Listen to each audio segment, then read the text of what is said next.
আসসালামু আলাইকুম। সংবাদে আপনাদের সবাইকে স্বাগত জানাচ্ছি। আমি ফিরোজ তোহা। শুরুতেই সংবাদ শিরোনাম। বাংলাদেশের সর্বশেষ গুরুত্বপূর্ণ আপডেট সংবাদে আপনাকে স্বাগত। শুরুতেই সংবাদ শিরোনাম, পরে বিস্তারিত। শুরুতেই জানাবো, হাই মুজিব মাতাম করা সেই আওয়ামী লীগ নেতা গ্রেপ্তার। চট্টগ্রামে হাই মুজিব মাতম করা সেই বহুল আলোচিত ও বিতর্কিত আওয়ামী লীগ নেতা হাজী ইকবালকে গ্রেপ্তার করেছে পুলিশ আজ। বন্দর থানা ২ নং সাইট মালুমবাড়ি জামে মসজিদের সামনে থেকে তাকে গ্রেপ্তার করা হয়। এরপর জানাবো, সোহরাওয়ার্দী উদ্যানে যৌথ বাহিনীর অভিযান চলছে। রাজধানীর সোহরাওয়ার্দী উদ্যানে পুলিশ, সেনাবাহিনী সহ বিভিন্ন বাহিনীর মাদকবিরোধী যৌথ অভিযান চলছে। এখন পর্যন্ত ২০ জনের বেশি আটকের খবর পাওয়া গেছে। রোববার ১৫ ডিসেম্বর সন্ধ্যার দিকে সোহরাওয়ার্দী উদ্যানে অভিযান শুরু হয়। এবারে জানাবো, কৃষক লীগ নেতার বিরুদ্ধে ৫ শতাধিক ফলের গাছ কাটার অভিযোগ। মাদারীপুরের কালকিনিতে শাহজামাল হাওলাদার ৫০ নামে এক অসহায় কৃষকের প্রায় ৫০০ বিভিন্ন প্রজাতির ফলের গাছ কেটে জমি দখল নেওয়ার অভিযোগ উঠেছে উপজেলা সাহেবরামপুর ইউনিয়ন কৃষক লীগের সাধারণ সম্পাদক মন্টুর বিরুদ্ধে। মন্টু তার লোকজন নিয়ে এই ঘটনা ঘটিয়েছে বলে অভিযোগ করেছে ভুক্তভোগীর পরিবার। এবারে জানাবো, মিয়ানমারে আরাকান আর্মির সঙ্গে যোগাযোগের ইঙ্গিত বাংলাদেশের। বাংলাদেশের দক্ষিণ সীমান্তে মিয়ানমারের রাখাইন রাজ্যে হঠাৎ পথ পরিবর্তন ঘটেছে। সীমান্তের ওই পারে রাখাইন রাজ্যের পুরোটাই এখন বিদ্রোহীদের দখলে। এমন খবর সামনে আসার পর বাংলাদেশ সরকারের দিক থেকে আরাকান আর্মির সঙ্গে যোগাযোগের উদ্যোগের ইঙ্গিত পাওয়া যাচ্ছে। এদিকে স্বৈরাচার শেখ হাসিনার কোনোদিনও দেশে ফিরবে না। বাংলাদেশে স্বৈরাচার শেখ হাসিনার কোনোদিনও ফিরে আসবে না বলে মন্তব্য করেছে বিএনপির ভাইস চেয়ারম্যান ড আসাদুজ্জামান রিপন। আজ রোববার ১৫ ডিসেম্বর দুপুরে রাজবাড়ী জেলা বিএনপির কাউন্সিল উপলক্ষে দলীয় কার্যালয় প্রাঙ্গণে প্রস্তুতি সভায় প্রধান অতিথির বক্তব্যে তিনি এসব কথা বলেন। এবং সর্বশেষ জানাবো, ইরানের বিরুদ্ধে হার্ডলাইনে ট্রাম্প, চালাতে পারেন হামলাও। মধ্যপ্রাচ্যে এখন যুক্তরাষ্ট্র ইসরায়েলের জন্য অনেকটাই শত্রুমুক্ত। দুই বন্ধুর পথে এখন একমাত্র কাঁটা হচ্ছে ইরান। যদিও মার্কিন নিষেধাজ্ঞায় ঢুকছে ইরান, এরপরও স্বস্তিতে নেই ওয়াশিংটন ও তেল আবিবের কর্মকর্তারা। তাদের ভয় যে কোনো সময় ঘুরে দাঁড়াবে ইরান, করবে পাল্টা হামলা। আর ইরানকে নিয়ে নতুন এক ছক কষছে যুক্তরাষ্ট্রের নবনির্বাচিত প্রেসিডেন্ট ডোনাল্ড ট্রাম্প। প্রিয় দর্শক, এতক্ষণ শুনছিলেন সংবাদ শিরোনাম, এবারে বিস্তারিত। তবে তার আগে বন্ধুরা, অনুরোধ থাকবে এই সংবাদটিতে একটি লাইক দিন। এই চ্যানেলে আপনি নতুন হয়ে থাকলে আমাদের সংবাদটি দেখতে দেখতে চ্যানেলটি সাবস্ক্রাইব করে রাখুন। কমেন্ট করে বন্ধুরা আপনার মূল্যবান মতামত জানিয়ে দিন আপনি বিশ্বের কোন দেশ থেকে বা বাংলাদেশের কোন স্থান থেকে আমাদের সংবাদটি দেখছেন এবং শুনছেন। এবারে বিস্তারিত। হায় হায় মুজিব বলে মাতম করা সেই আওয়ামী লীগ নেতা গ্রেপ্তার। চট্টগ্রামে হায় হায় মুজিব বলায় মাতম করা সেই বহুল আলোচিত ও বিতর্কিত আওয়ামী লীগ নেতা হাজী ইকবাল ৬৩কে গ্রেপ্তার করেছে পুলিশ। রোববার ১৫ ডিসেম্বর ভোরে বন্দর থানা ২ নং সাইট মালুমবাড়ি জামে মসজিদের সামনে থেকে তাকে গ্রেপ্তার করা হয়। হাজী ইকবাল বন্দর থানা আওয়ামী লীগের সাবেক সাংগঠনিক সম্পাদক ও বঙ্গবন্ধু সৈনিক লীগ চট্টগ্রাম মহানগরের সভাপতি ছিলেন। এছাড়াও তিনি নগরীর মধ্যম হালিশহর ২ নং সাইট এলাকার মৃত আলী আকবরের ছেলে। ২০১৭ সালের ১৫ আগস্ট চট্টগ্রাম প্রেস ক্লাবের সামনে তাজিয়া মিছিলের আদলে সমাবেশ করে হাই মুজিব মাতম তুলেছিলেন হাজী ইকবাল। বন্দর থানার ওসি কাজী মোহাম্মদ সুলতান আহসান কালবেলাকে গ্রেপ্তারের বিষয়টি নিশ্চিত করে বলেন, তার বিরুদ্ধে নগরীর বন্দর ইপিজেড বিভিন্ন থানার মামলা রয়েছে। তিনি চাঞ্চল্যকর যুবলীগ কর্মী মহিউদ্দিন হত্যা মামলার প্রধান আসামি। বন্দর থানার তার বিরুদ্ধে হত্যা চেষ্টা মামলা রয়েছে। থানায় গাড়ি ভাঙচুর, অগ্নিসংযোগ, লুটপাট এর মামলায় গ্রেপ্তার দেখিয়ে তাকে বিজ্ঞ আদালতে পাঠানো হয়েছে।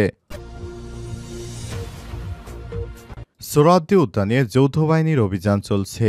রাজধানীর সোহরাওয়ার্দী উদ্যানে পুলিশ ও সেনাবাহিনীর মাদকবিরোধী যৌথ অভিযান চলছে। এখন পর্যন্ত ২০ জনের বেশিকে আটক করার খবর পাওয়া গেছে। রোববার ১৫ ডিসেম্বর সন্ধ্যার দিকে সোহরাওয়ার্দী উদ্যানে এই অভিযান শুরু হয়। এ বিষয়ে সাভার থানার officer in charge OC Mohammad Khalid Mansur বলেন, সোহরাওয়ার্দী উদ্যানে মাদক সেবীদের আখড়ায় পরিণত হয়েছে। কিশোর থেকে শুরু করে নারীরাও এখানে মাদক সেবন করছে। এতে ঘুরতে আসা সাধারণ নানা জনগণ ভোগান্তিতে পড়ছে।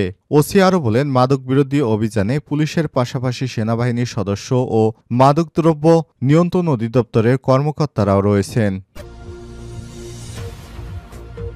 কৃষক লীগ নেতার বিরুদ্ধে ৫ শতাধিক ফলের গাছ কাটার অভিযোগ। মাদারীপুরের কালকিনিতে শাহজামাল হাওলাদার ৫০ নামে এক অসহায় কৃষকের প্রায় ৫ শতাধিক বিভিন্ন প্রজাতির ফলের গাছ কেটে জমি দখলে নেওয়ার অভিযোগ উঠেছে উপজেলা সাহেবরামপুর ইউনিয়ন কৃষক লীগের সাধারণ সম্পাদক মন্টুর বিরুদ্ধে। মন্টু তার লোকজন নিয়ে এই ঘটনা ঘটিয়েছে বলে অভিযোগ করেছে ভুক্তভোগীর পরিবার। এই ঘটনায় শাহজামাল হাওলাদার বাদী হয়ে কৃষক লীগ নেতাসহ ৬ জনের নামে থানায় একটি লিখিত অভিযোগ দায়ের করেছে। এছাড়াও রোববার ১৫ ডিসেম্বর দুপুরে অভিযুক্তদের বিচারের দাবিতে বিক্ষোভ মিছিল করেছে ভুক্তভোগীরা। পরিবার এবং স্থানীয় লোকজন এ সময় উপস্থিত ছিলেন শাহজামাল হাওলাদার, মোহাম্মদ ইসমাইল আলমগীর হাওলাদার, মোহাম্মদ সোনামিয়া সর্দার, এমদাদুল হক, রাশিদা বেগম ও কমল বেগম সহ প্রায় অর্ধশত লোকজন। অভিযোগ ও স্থানীয় সূত্র থেকে জানা গেছে, উপজেলার সাহেবরামপুর এলাকার আন্ডাচর গ্রামে আবুল হাশেম হাওলাদারের ছেলে মোহাম্মদ শাহজামাল হাওলাদার একই গ্রামের মোহব্বত আলীর ছেলে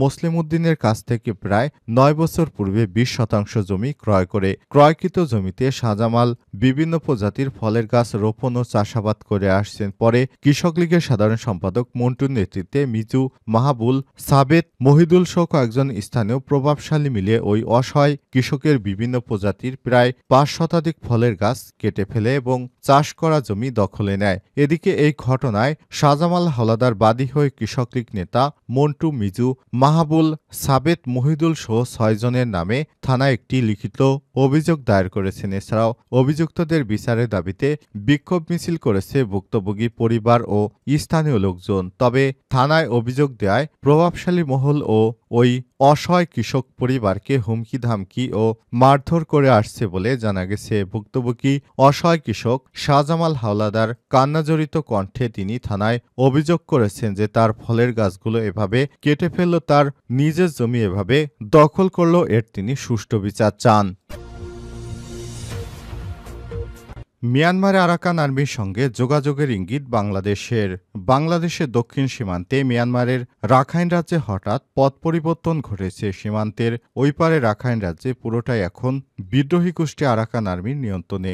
এমন খবর সামনে আসার পর বাংলাদেশ সরকারের দিক থেকে আরাকান আর্মির সঙ্গে যোগাযোগ এর উদ্যোগ ইঙ্গিত পাওয়া যাচ্ছে। রোহিঙ্গা সংকট ও আঞ্চলিক নিরাপত্তা দিয়ে শুক্রবার ঢাকায় আয়োজিত এক অনুষ্ঠানে এমন ইঙ্গিত পাওয়া গেছে। অনুষ্ঠানে অন্তর্বর্তীকালীন সরকারের প্রধান উপদেষ্টা রোহিঙ্গা সমস্যা এবং অগ্রাধিকারপ্রাপ্ত বিষয়াবলী সংক্রান্ত বিশেষ প্রতিনিধি ডক্টর খলিলুর রহমান এমন ইঙ্গিত দিয়েছেন। পরে তিনি বিবিসি বাংলাকে জানান, আরাকান পরিস্থিতি তারা গভীরভাবে পর্যবেক্ষণ করছে। পরিস্থিতি অনুযায়ী আরাকান আর্মির সঙ্গে যোগাযোগ করা হবে কিনা তা নিয়ে সুচিন্তিত পদক্ষেপ নেওয়া হবে বলেও মন্তব্য করেন তিনি।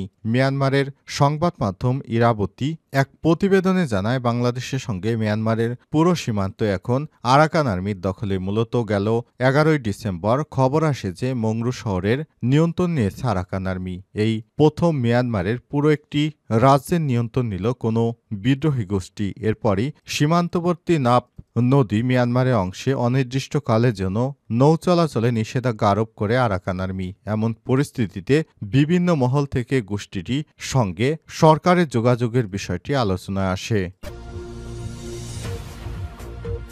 স্বৈরাচার শেখ হাসিনার কোনোদিনও বাংলাদেশে ফিরবে না। বাংলাদেশে স্বৈরাচার শেখ হাসিনার কোনোদিনও ফিরে আসবে না বলে মন্তব্য করেছে বিএনপির vice chairman doctor Asaduzzaman Ripon. রোববার ১৫ ডিসেম্বর দুপুরে রাজবাড়ী জেলা বিএনপির কাউন্সিল উপলক্ষে দলীয় কার্যালয় প্রাঙ্গণে প্রস্তুতি সভায় প্রধান অতিথির বক্তব্যে তিনি এসব কথা বলেন। এ সময় তিনি আরও বলেন, শেখ হাসিনা নাই, এটাই রিয়েলিটিটা মেনে নিতে হবে সবাইকে। আমি বিভিন্ন সময় আমার বক্তব্যে বলে এসেছি, শেখ হাসিনার সময় শেষ, অবশেষে তাই হয়েছে। এ সময় তিনি আরও বলেছেন, দেশে সুসরকার থাকলে অবশ্যই সুশাসন প্রতিষ্ঠিত হবে। আমাদের নেতা তারেক রহমান বারবার বলে আসছেন, সামনের নির্বাচন কঠিন থেকে আরও কঠিনতর হবে। আগামী নির্বাচনে বিএনপি নেতাকর্মীদের ভোটকেন্দ্র পাহারা দিতে হবে, তা না হলে মানুষ তাদের ভোটাধিকার ভালোভাবে প্রয়োগ করতে পারবে না। জেলা বিএনপির আহ্বায়ক অ্যাডভোকেট লিয়াকত আলী বাবুর সভাপতিত্বে সভায় জাতীয় নির্বাহী কমিটির সাংগঠনিক সম্পাদক শামা ওবায়দ ইসলাম, বিএনপির বিভাগীয় সাংগঠনিক সম্পাদক খন্দকার মাসুকুর রহমান মাসুক, সেলিমুজ্জামান সেলিম, কেন্দ্রীয় কৃষক দলের সভাপতি ও জেলা বিএনপির যুগ্ম আহ্বায়ক অ্যাডভোকেট আসলাম মিয়া, জেলা বিএনপির সদস্য সচিব অ্যাডভোকেট কামরুল ইসলাম, জেলা বিএনপির সাবেক সাধারণ সম্পাদক হারুনুর রশিদ, পৌর বিএনপির সভাপতি তোফাজ্জল হোসেন মিয়া, সাধারণ সম্পাদক এম এ খালেদ পাভেল, জেলা স্বেচ্ছাসেবক দলের সভাপতি মুস্তাফিজুর রহমান লিখন, জেলা ছাত্র দলের আহ্বায়ক আরিফুল ইসলাম রোমান, সদস্য সচিব মোহাম্মদ শাহিনুর রহমান শাহিন, সদর উপজেলা ছাত্রদলের সভাপতি সোহেল প্রামাণিক, সাধারণ সম্পাদক প্যারিস হোসেন সহ আরও অনেকেই উপস্থিত ছিলেন।